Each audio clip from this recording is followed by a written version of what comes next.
Malta ippubblikat il-lista tal-pajjiżi fuq il-lista Amber li jekk tiġi minnhom trid tipprovdi riżultat ta' test tal-COVID-19.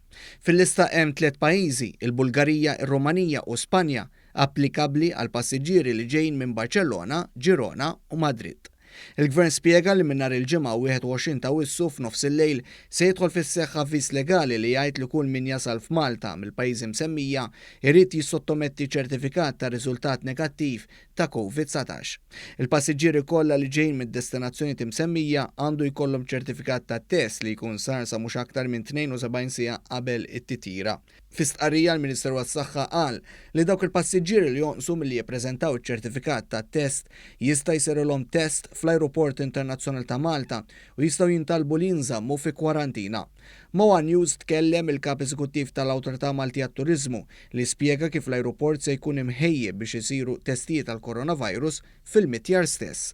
F'każ li persuna jirrifjuta li jagħmel dak it-test, bilforsi kollu jmur kwarantina għal 14 ġurnata.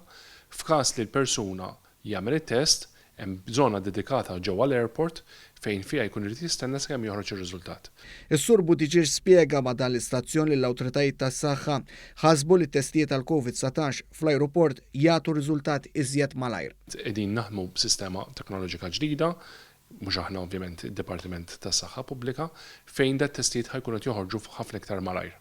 U allura ir-riżultat ħajkun mistenni li joħroġ madwar 4 sigħat wara li jkun ittieħed it-test.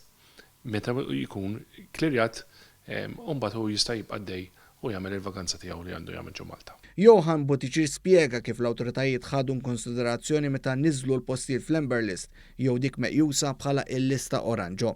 Qal li l-postijiet sa 200 mil mill-ajruporti msemmija huma kkonsidrati fl-Amber List. Saħaq li l-postijiet f'din il-lista se jiġu aġġornati minn żmien għal żmien. Tru l-informazzjoni li nirċievu minn l-ECDC li huwa l-European Control of Infectious Diseases, hemmhekk pratikament il-pajjiż mbagħad ikun jista' jieħu d-deċiżjonijiet tiegħu tal-liema pajjiżi għandu jew m'għandux iħalli fuq l-Amber List jew le.